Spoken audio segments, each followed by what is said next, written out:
আসসালামু আলাইকুম। আশা করি দর্শক মণ্ডলী ভালো আছেন। আজকে একটু ভিন্ন ধরনের বিষয় নিয়ে কথা বলবো, যেটি হলো যারা হার্টের বিভিন্ন ধরনের রোগ নিয়ে ভুগছেন বা যাদের হার্টে বা হৃৎপিণ্ডে ইতিপূর্বে কোনো রোগ যেমন হার্ট অ্যাটাক হয়েছিল অথবা ইসকেমিক হার্ট ডিজিজ হয়েছে, সে কারণে হয়তোবা বা তাদেরকে কার্ডিওলজিস্টরা বিভিন্ন ধরনের মেডিসিন দিয়ে থাকেন।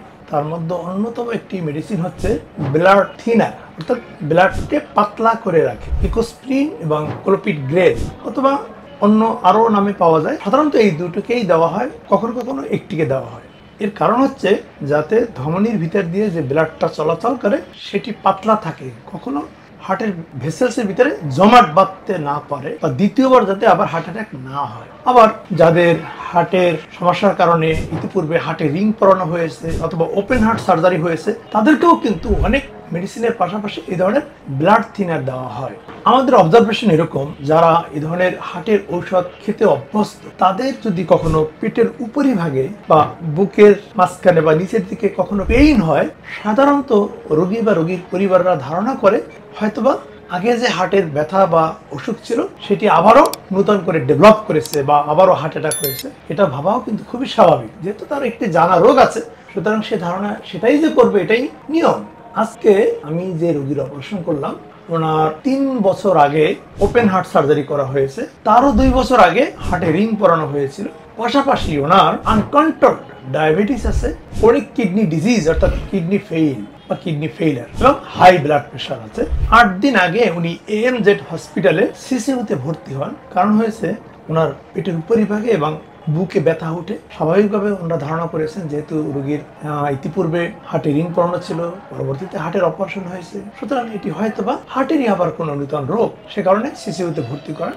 পরবর্তীতে কার্ডিওলজিস্ট যিনি ছিলেন উনি আবারও হার্টের ইসিজি, ইকো এবং ট্রোপোনিন আই করে দেখেন হার্ট ভালো আছে, কিন্তু আরো কিছু পরীক্ষা অর্থাৎ পেটের আল্ট্রাসোনোগ্রাম এবং কিছু ব্লাডের পরীক্ষা নিরীক্ষা করে দেখলেন একুট প্যানক্রিয়াটাইটিস ডেভেলপ করেছে। একুট প্যানক্রিয়াটাইটিস হলে অ্যামাইলেজ এবং লাইপেজ এই দুটো অনেক বেড়ে যায়। এবং কেন প্যানক্রিয়াটাইটিস হয়েছিল? পিত্তথলির পাথর দিয়ে। কিভাবে বোঝা গেল? যদি পিত্তথলিতে ছোট ছোট স্টোন থাকে এবং একই সময় যদি তার প্যানক্রিয়াটাইটিস হয়, তাহলে কিন্তু বুঝতে হবে এই প্যানক্রিয়াটাইটিস পিত্তথলির পাথর দিয়ে হয়েছে। সাধারণত পিত্তথলির পাথরের অন্যতম একটি জটিলতা হচ্ছে বিলিয়ারি প্যানক্রিয়াটাইটিস বা একুট প্যানক্রিয়াটাইটিস। এখন যে বিষয়টি গুরুত্বপূর্ণ সেটি হলো যে যাদের এরকম ব্লাড থিনার বা হার্টের ঔষধ খান, তাদের যদি পিত্তথলির পাথরের সমস্যা হয় বা প্যানক্রিয়াটাইটিস হয় বা উপরের পেটের কোনো রোগ হয়, সাধারণত তারা পেইনটা অতটা অনুভব করেন না। কেন করেন না?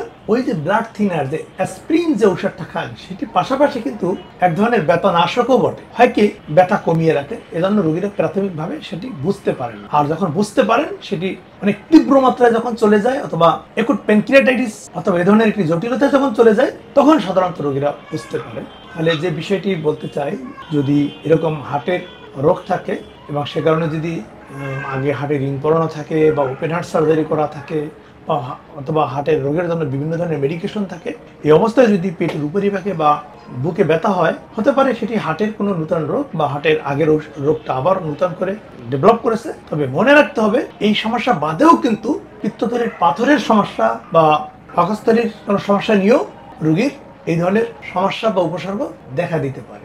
আলহামদুলিল্লাহ, আপনাদের দোয়ায় আমি অত্যন্ত চমৎকারভাবে এই রোগীর ল্যাপারোস্কোপিক সার্জারিটি করেছি। তবে যে বিষয়টাই আরও একটি মেসেজ, সেটি হলো যখন ব্লাড থিনার চলে সে অবস্থায় কিন্তু সার্জারি করা কিছুটা ঝুঁকিপূর্ণ। কারণ হচ্ছে যখনই আমরা সার্জারি করি সেখান থেকে কিছুটা ব্লিডিং হওয়ার সম্ভাবনা থাকে, কিন্তু ব্লিডিং স্পন্টেনিয়াসলি আবার বন্ধ হয়ে যায়। কিন্তু যে সকল রোগীরা এই ধরনের ব্লাড থিনার খান, তাদের কিন্তু ব্লিডিংটা বন্ধ হতে চায় না। সে কারণেই যারা ব্লাড থিনার খান, কোনো কারণে যদি তাদের পিত্তথলিতে পাথর শনাক্ত হয়, আপনারা সার্জারি করিয়ে নেবেন। যদি উপসর্গ নাও থাকে তাও সার্জারি করিয়ে নেবেন, কারণ একুট কন্ডিশন হলে আপনার সার্জারিতে নেওয়া কিন্তু কিছুটা ঝুঁকিপূর্ণ। যদিও এই সপ্তাহে আমি প্রায় 3 জন রোগীর পিত্তথলির পাথরের সার্জারি করলাম, যাদের 2 জনের হার্টে রিং পরানো ছিল, আর আজকে যার করলাম তার ওপেন হার্ট সার্জারি করা আছে। অন্যরা যদি আগে থেকেই মাঝে মাঝে ফলো আপে থেকে বা আল্ট্রাসোনোগ্রাম করে জেনে নিতে পারতেন যে ওনার পিত্তথলিতে পাথর, তাহলে কিন্তু স্বাভাবিক অবস্থায় ওনারা সার্জারিটি করিয়ে নিতে পারতেন। যে 3 জনের অপারেশন করলাম, 3 জনেরই জটিল অবস্থায় গিয়ে